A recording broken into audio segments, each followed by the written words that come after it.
Support for How in the Hell Did I Get Here comes from the Anti-Opiate Medical Alert Bracelet, designed to educate, create awareness, prevent addiction, and help stop re-addiction. Search Etsy.com for the Anti-Opiate Medical Alert Bracelet and use the code PODCAST to save 15% on your purchase. Hey there, it's Kim. I just wanted to pop in super quick here before the show gets going and say you're the best. Seriously, huge thanks for sharing, reviewing, and rating the show in iTunes. Oh yeah, and thanks for listening. On now to today's show.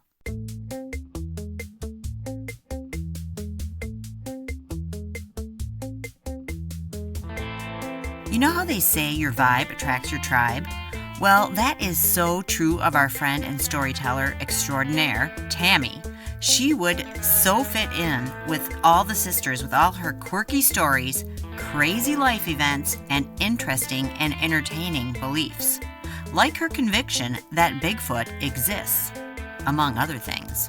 So how old were you when you wanted to meet Bigfoot? Oh, 6, 7. Oh, 6, 7, okay. Yeah, I was really into UFOs and crypto, at an early age, right? Oh, me too. I feel like I came in knowing that stuff already was in existence. Right? It wasn't any surprise to me to find out that there was all this stuff going on, and I already I feel like I knew about fairies and all that stuff when I was a little kid. Right? It's like yes. a birth, it was from birth almost, right? Right, exactly, yeah. Yeah. I go along with all of it because it feels right to me. It feels right to me too, right? Yes. So I always naturally believed, and I even had dreams about, UFOs and people from other stars and things like that. So this week, we find Tammy in Northern California a long time ago, in search of what she feels could be her new hairy BFF. And something does happen. Stay with us for the show we're calling In Search of Bigfoot, or What Shat That? This is Kim A. Floden, and welcome to How in the Hell Did I Get Here? Quick note, as always, this episode includes swear words.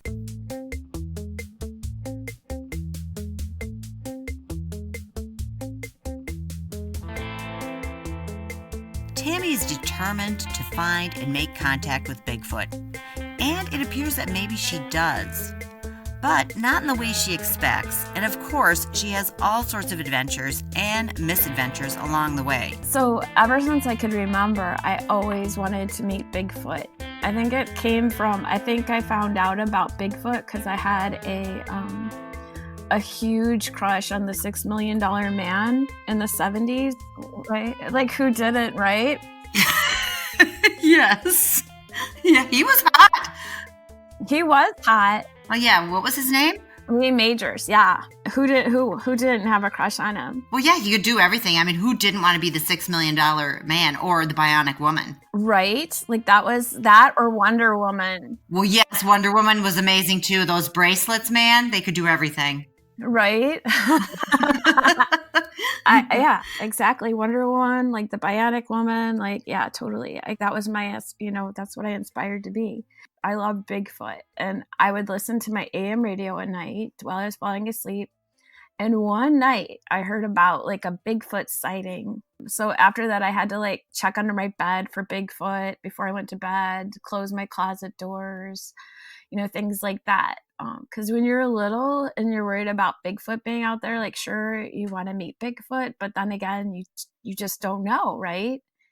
So many years later, I'm in my 30s, I think.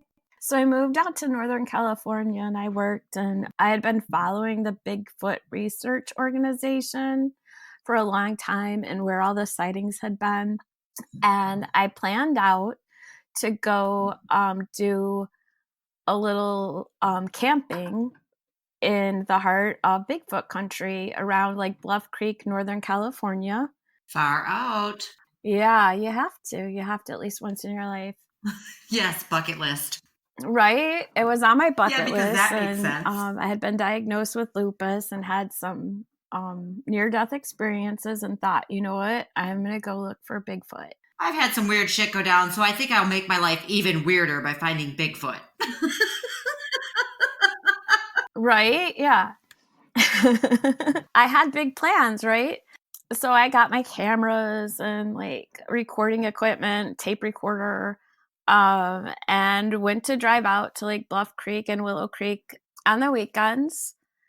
And I read like all the little Native American things, like with like knocking on trees and singing and like pretending like you're eating bugs off yourself. Like you just like sit down and like, or like whoever's out there with you. Wait a minute. Wait a minute. I was totally with you until that part. Oh my God. So you call them in by like pretending you're them, so like eating bugs. Right? Like if you bring a friend and you like kind of like pick at each other, digging, like monkeys, right. basically. You do like Oh you my do God. like Okay. monkeys All do, right. right?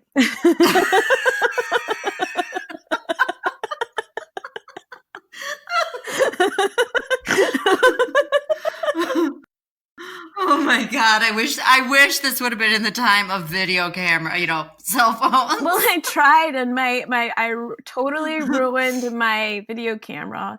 The little thing got stuck up and I couldn't, because I even tried to like drive through Bigfoot country and like mount the camera. This was prior to like the Hero. This is like why that little like camera, point of view cameras were, invented.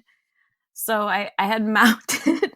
Well, of course it wasn't going to work. You were looking for Bigfoot. I mean, come on. Right? I know, right? It's like, of course it's going to malfunction. It's like if you were looking for, it would happen if it's aliens or anything weird. That shit goes, it doesn't work, right? Right? It's like that Yes. supernatural thing about like Bigfoot not wanting to be discovered. Like he or she, she, it, like totally just mentally like melded with my camera and caused it to malfunction. Yeah, exactly. So I'm out like in Bluff Creek and setting up camp, knocking on the trees, and I hear knocking back, so I try to like imitate it.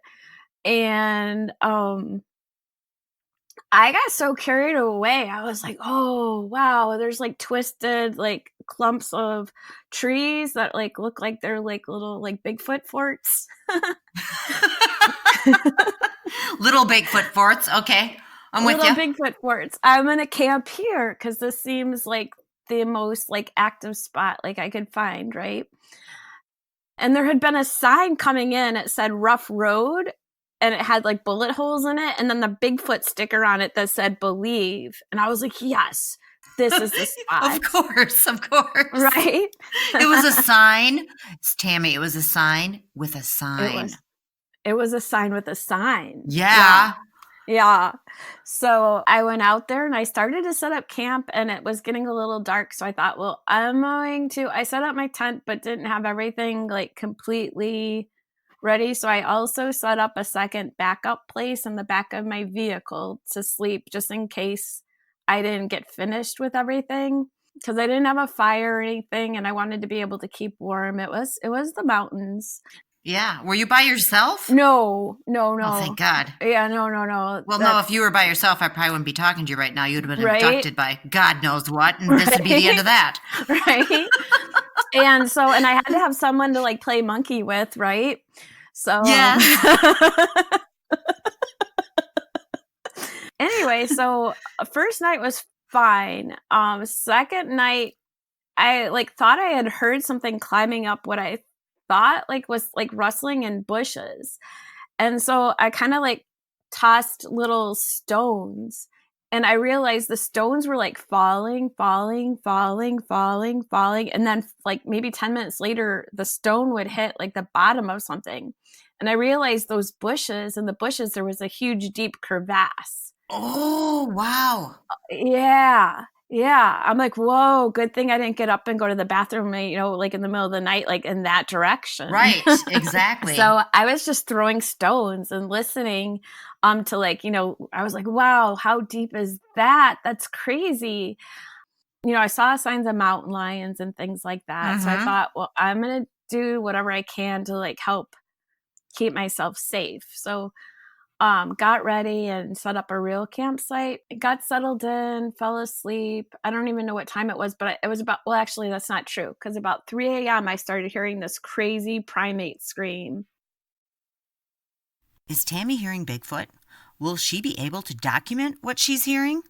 What will happen next? Find out after the break. Hey, it's Kim, and I just want to say that the fact that you are listening just blows our minds. Thanks so much. I also wanted to ask you if you'd like to become a producer on the show. Yeah, you, a podcast producer. How do you do that? Well, you just hop over to patreon.com, search for How in the Hell Did I Get Here, and sign up to support us. There's all different levels over there with lots of fun perks. This is an independent podcast, so when you support us, you are truly helping to produce the show. And it's pretty cool to say that you're a podcast producer, right? Head to Patreon. Make it happen. Tammy's heard sounds in the night, and she's going to investigate. No. Yeah, I can't even, no, in real life, I'm not making it up. I believe you, but I'm saying no, that is not what you want to hear at 3 a.m. Okay. Oh, yeah, I see what you're saying. I don't care where you are, even if you're in your bed. No matter where you are. Right, you don't want to hear that. So I decided, I'm going to move to the vehicle. Yes. I'm going to find my recording equipment and try to, capture something, right? This is the reason I came out here. So I'm, trying my hardest, and, the stupid tape's not working, and things, everything was just malfunctioning. Like I said, it's that, Bigfoot, mind, supernatural mind thing they do. So then, of course, it's another night, where you're, sleepless, and somehow you drift off. Well, I wake up the next morning. I'm walking around, and outside my tent is the biggest pile of poop I have ever seen. The biggest pile of poop. And the only thing I have left to capture this, of course, is my little disposable camera, because everything else is no. Yeah, so I stuck a pen in it, a big pen, so people could see how big. Yeah, not a quarter. You didn't put a quarter in there. And I took a picture. And I was looking for Bigfoot tracks or anything, because there's no way, it wasn't bear scat. I know my scat. It wasn't mountain lion.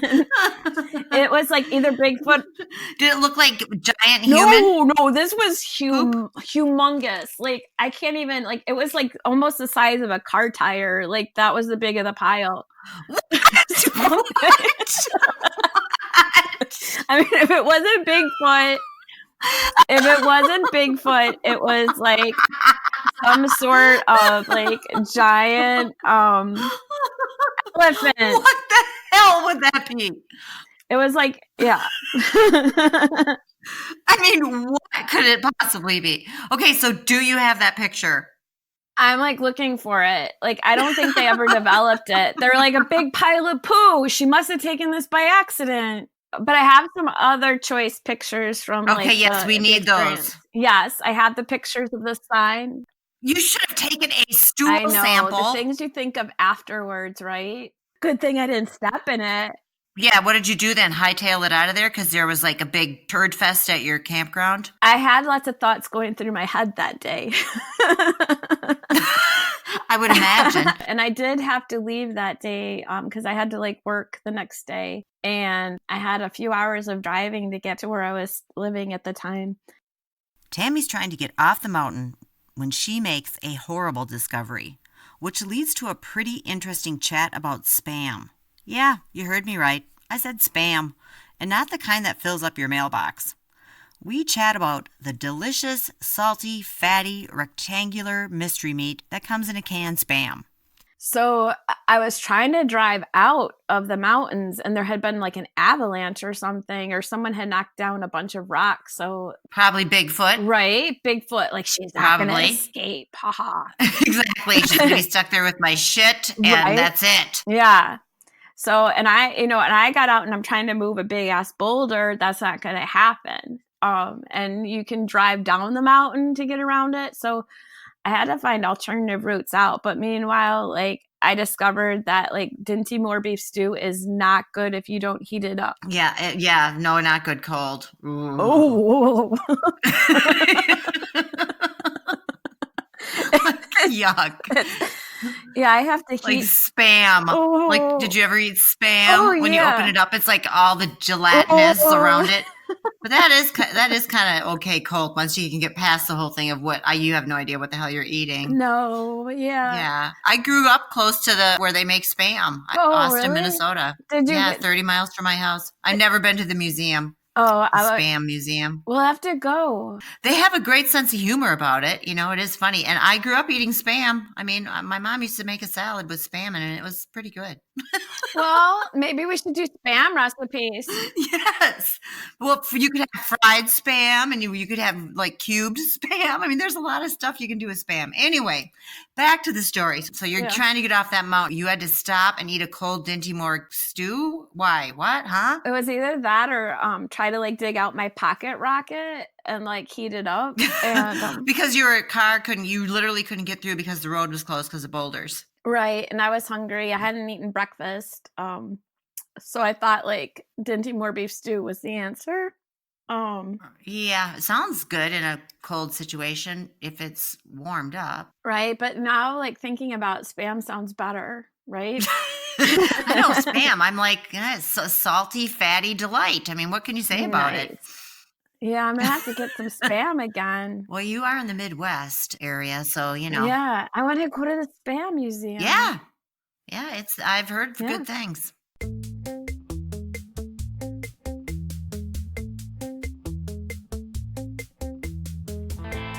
Thank you so much for listening. Today's show was written and produced by Kim A. Floden with help from our producers who are supporting the show through patreon.com and ko-fi.com, which is spelled ko-fi.com. This is so cool. Help us produce the show and we'll name you as a producer here on the show when you do. This week's show features our friend and fantastic storyteller, Tammy. To see pictures from her trip, visit our show notes, and if you have any Bigfoot pictures or stories to share, please do so in our Facebook group or call our storyline at 1-800-488-3303. And learn more about Tammy at her website, a-grateful-life.com. A big thank you to our sponsor, the Anti-Opiate Medical Alert Bracelet. Save 15% with the code PODCAST on Etsy.com. Search for Anti-Opiate Medical Alert Bracelet or use the link you can find in our show notes. Our music was found on YouTube's Creator Library. The artist is Silent Partner, and our theme song is 7th Floor Tango, and our ad music is Blue Skies. Meet you back here next week for more How in the Hell Did I Get Here stories. Until then, pay attention, my friends. You just never know when you might find yourself saying, how in the hell did I get here? Yeah, and I made commemorative Christmas cards that year. I took the Bigfoot picture taken from the area where the first one was found, and I painted a little Santa hat on him. And I think I wrote something like he might be hairy, or reports say he's like smelly and screams a lot. But at least he's not the Grinch. Have a hairy and Merry Christmas or something like that. Yeah. And once you know it, I sent them out to everybody. And with the little letter of what did you do this year? I went looking for Bigfoot, right? Right. So God. One of my friends who's a blonde, God love her, she goes, so did you take that picture before or after you met Bigfoot? Did you have to tell her, well, I didn't really meet Bigfoot, but I might have met Bigfoot's poop?